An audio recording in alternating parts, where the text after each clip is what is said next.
அன்பிற்குரிய சகோதர சகோதரிகளை, காஷ்மீரில் ஒரு தீவிரவாத தாக்குதல் நடந்து 28 அப்பாவி பயணிகள் கொல்லப்பட்டிருக்கிறாங்க.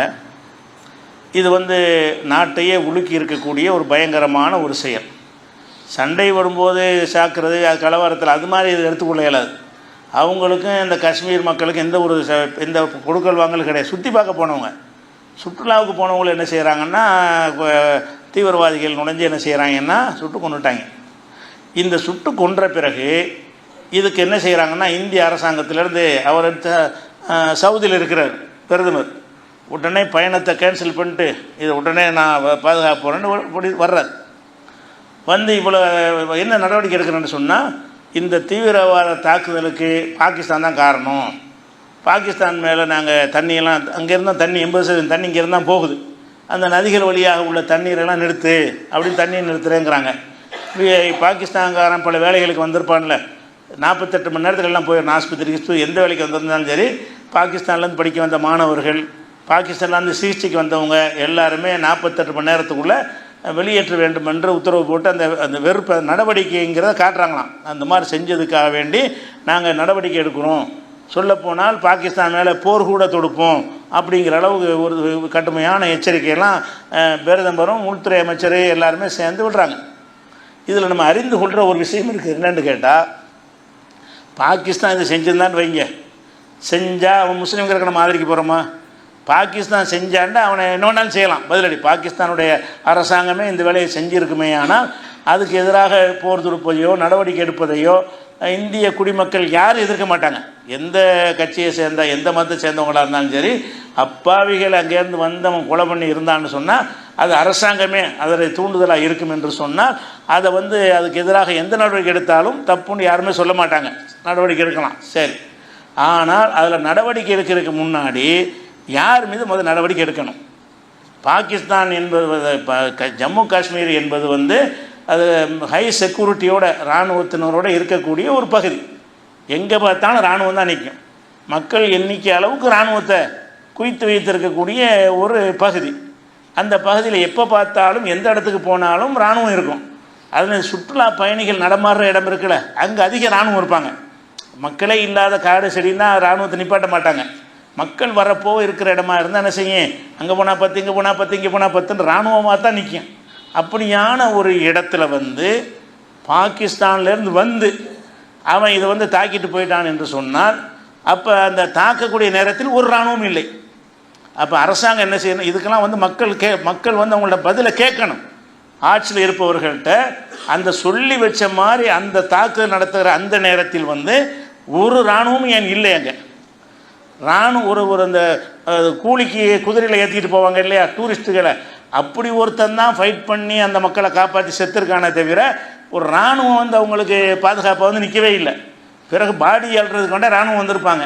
அப்போ அந்த இடத்துல இராணுவம் ஏன் இல்லாமல் போனது, இந்த கேள்விக்கு மக்கள் பதிலை கேட்கணும். பாகிஸ்தான் போர் செய்யாமல் இரு. முதல் விஷயம், அங்கே இல்லாமல் போனார்களே, அது இல்லாமல் ஆக்குனது யார்? அது தற்செயலாம். ஏன் அந்த இராணுவ வீரர்கள் இல்லை? யார் இல்லாமல் ஆக்குனது? அந்த இடத்துல எப்போவும் இருந்து கொண்டிருக்கக்கூடிய இராணுவ வீரர்கள் அந்த இடத்துல இல்லை என்று சொன்னால், அப்போ இவங்க யாரோ உடந்தையாக இருந்து செஞ்சாங்கன்னு விளங்க முடிகிறது. இந்த காரியம் நடக்கும்போது நம்ம இல்லாமல் இருந்தால் தான் இவங்களை தீவிரவாதிகள் நடவடிக்கை எடுக்கிறத வெற்றிகரமாக செய்ய முடியும்.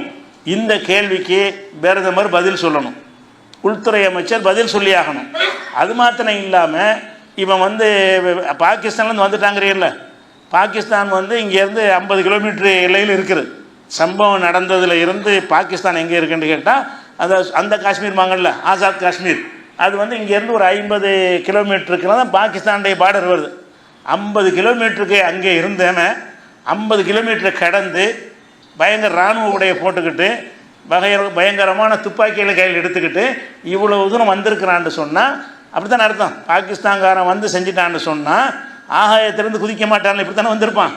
அப்போ நீங்கள் இவ்வளோ லட்சக்கணக்கான மக்களை இராணுவத்துக்குன்னு செலவழிக்கிறீங்க, பாதுகாப்பு போடுறீங்க, பட்ஜெட் போடுறீங்க, எங்கள்கிட்ட வரி அதை சொல்லியே பிடுங்குறீங்க. அப்போ இந்த இராணுவங்களாம் எங்கே போனாங்க? 50 கிலோமீட்டரை கடந்து இவர்கள் வர்ற வரைக்கும் ஒரு இடத்திலும் ஏன் சோதிக்கலை?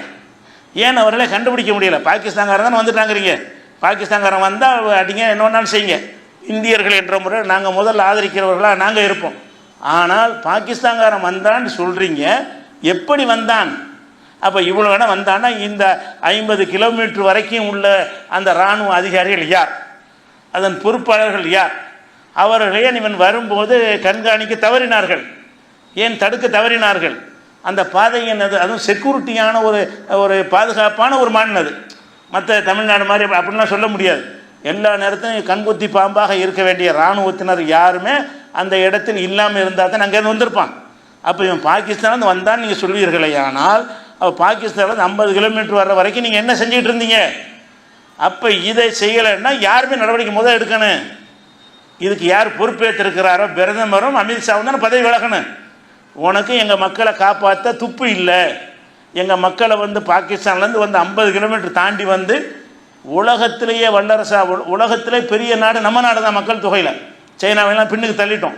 உலகத்திலே அதிகமான மக்கள் தொகை கொண்ட முதல் நாடாக இருக்கக்கூடிய ஒரு இந்தியாவின் மீது நம்மளில் ஒரு 5%, 20% இருக்கக்கூடிய இன்னொரு நாட்டுக்காரன் உலக நுழைஞ்சி நம்ம நாட்டு எல்லைக்குள்ளே புகுந்து அடிச்சுட்டு போயிட்டான்னு சொன்னால் அதை காப்பாற்றும் பொறுப்பில் இருக்கக்கூடியவர்கள் யார்? உள்துறை அமைச்சர் தானே, அவருக்கு மேலே இருக்கிற பிரதமர் தானே. அப்போ இதை செய்யலை என்று சொன்னால் யார் பொறுப்பேற்றுக்கிறன்னு? நம்ம ஒரு ஒரு ஒரு தொழில் பெரிய ஒரு நிறுவனத்தை உண்டாக்குறோம், அதுக்கு ஒரு 10 காவலர்களை போடுறோம், அவனுக்கு ஆயுதங்கள்லாம் கொடுக்குறோம், செக்யூரிட்டி பண்ணி பாதுகாப்பாக வச்சுக்கலான்னு சொல்கிறோம். திடீர்னு ஒரு 10 பேர் வெளியிலேருந்து உள்ளே நுழைஞ்சி எல்லாத்தையும் கொள்ளையடிச்சிட்டு போயிட்டாங்க. அவங்க கொள்ளையடிக்க வரும்போது இவங்க யாருமே இல்லை, நம்மள்ட்ட சம்பளம் வாங்கிட்டு இருந்தவங்க எவனுமே இல்லை, அவங்கெல்லாம் எங்கேயும் ஒழிஞ்சிக்கிட்டாங்க. இப்போ நீங்கள் என்ன செய்யணும்? இவர்களும் நடவடிக்கை எடுப்பீங்களா, எடுக்க மாட்டீங்களா? அப்போ இந்த செயல் நடந்ததுக்கு முதல் பொறுப்பாளி யாருன்னு கேட்டால் பிரதமரும் உள்துறை. இதை ஏன் பொறுப்பற்று இருந்தீங்க? அது ஒரு விஷயம். அல்லது பாகிஸ்தான் வரல அப்படி சொல்ல மாட்டேங்கிறாங்க. பாகிஸ்தான்லேருந்து வரவெல்லாம் கிடையாது, ஆல்ரெடி இங்கே இருந்தாங்களாம். அப்போ ஆல்ரெடி இங்கே அவங்க தங்கி இருந்தார்களே. ஆனால் எவ்வளோ காலம் தங்கி இருந்தாங்க? அவ்வளோ காலம் இப்படி தங்க முடிஞ்சிச்சு.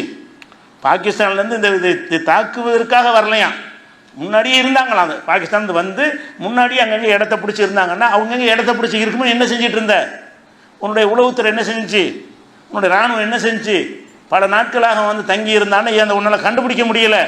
இன்னும் சொல்ல போனால் இன்றைக்கு 2 வீடுகளை குண்டு வச்சு தகர்த்துருக்குன்னு சொல்கிறாங்க இராணுவத்தில் இருந்து. அதுதான் அவங்களுடைய வீடாம். யார் இந்த தாக்குதல் நடத்தினாங்கல்ல, அந்த வீட்டில் அவன் இருந்தானா இல்லையான்னு தெரியல, வீட்டை மீது குண்டு வச்சுருக்கிறாங்கிறான். அப்போ அவன் தான் இருக்கிறான்னு ஒன்று தெரியுது. அவன் எப்படி இங்கே தங்கினான்?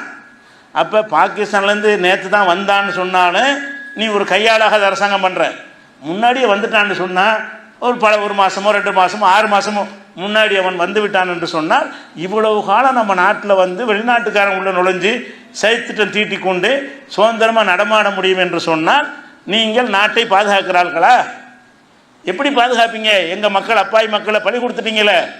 பலி கொடுத்து விட்டு அதை மதக்கலவரத்துக்கு காரணமாக பயன்படுத்த பார்க்குறாங்களே தவிர இது யார் மீது மக்களுக்கு கோவம் வரணும்? யார் மீது வரணும்? அரசாங்கத்தின் மீது தானே வரணும். என்னங்கடா இவ்வளவு பணத்தை எங்கள்கிட்ட ஜிஎஸ்டின்னு அது இதுன்னு வாங்குறீங்க, பட்ஜெட்டில் பெருமாறியான தொகை இராணுவத்துக்குன்னு ஒதுக்குறீங்க, அந்த இந்த இதுன்னு சொல்லி என்ன செய்ய வல்லரசு ஆகிறதுக்குரிய ஏவுகணை ஆயுதம் பீரங்கின்னு நினமோ உலகத்தை எல்லாம் வெளில போகிறோன்னு சொல்கிறீங்க. சொந்த நாட்டு மக்களை உங்களை காப்பாற்ற வைக்கலையே. அப்போ முதல் குற்றவாளி யார் என்று கேட்டால் பாதுகாக்க தவறியவர்கள் தான். அதுக்கு யாரெல்லாம் அங்கே பொறுப்பட்டு இருந்தார்கள், அல்ல யார் அந்த மாதிரி தீவிர தாக்குவதற்கு துணை செஞ்சு போய் அடி நான் ஒதுங்கிறேன்னு சொன்னவர்கள் யார்? அப்படிலாம் இருக்கலாம்ல. அப்படிலாம் இல்லாமல் அந்த இடத்த காலியாக இருக்க முடியாது. அப்போ அந்த மாதிரியான ஒரு விஷயம் நம்ம நாட்டில் நடந்திருக்குன்னு சொன்னால் எவ்வளோ பெரிய கேவலம் இது. ஒரு நாட்டுக்கு வெளிநாட்டிலேருந்து ஒருத்தன் தாக்குனாலும் கேவலம் தான், ஏற்கனவே ஆல்ரெடி இங்கே தங்கி இருந்து தாக்குனாலும் கேவலம் தானே. ரெண்டில் எது நடந்தாலும் அந்த பாதுகாக்க தகுதியற்றவர்கள் காட்டுதா இல்லையா?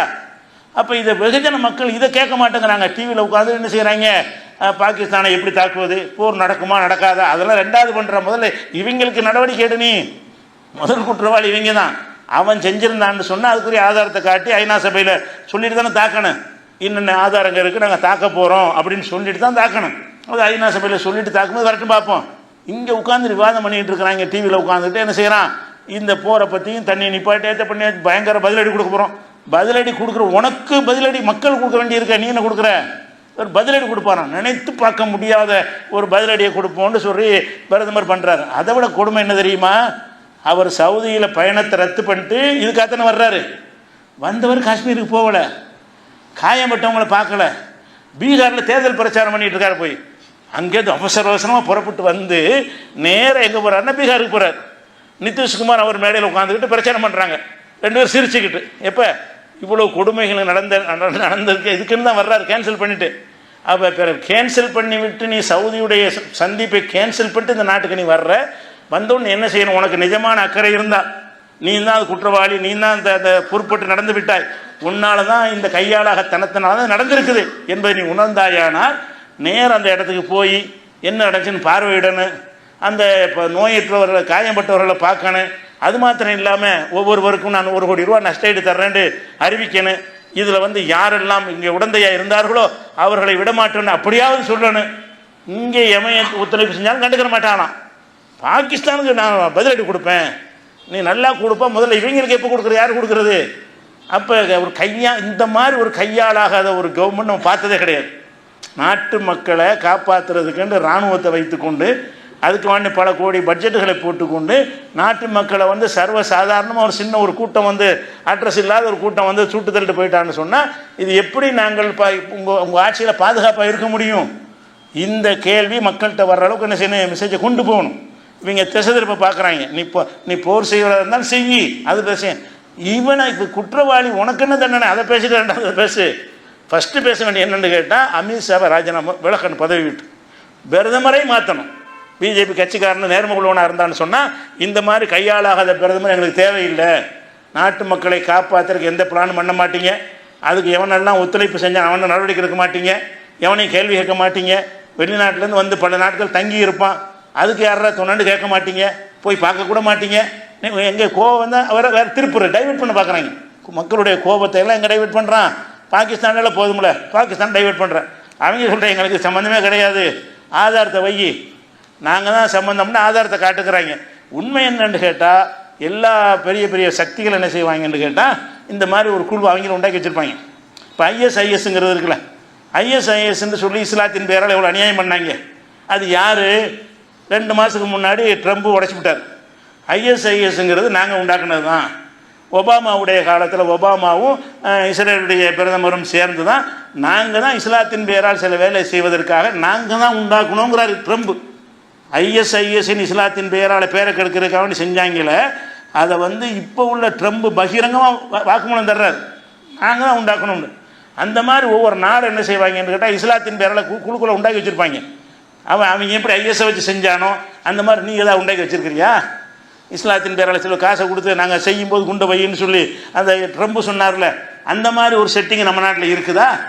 அந்த சந்தேகம் வருகிறது. இது எல்லாத்தையும் என்ன செய்யணும்? விசாரணை பண்ணி தெளிவுபடுத்த வேண்டிய ஒரு நிலைமை இருக்கிறது என்பதை ஒரு தகவலாக பதிவு செய்து கொள்கிறேன். அஸ்ஸலாமு அலைக்கும்.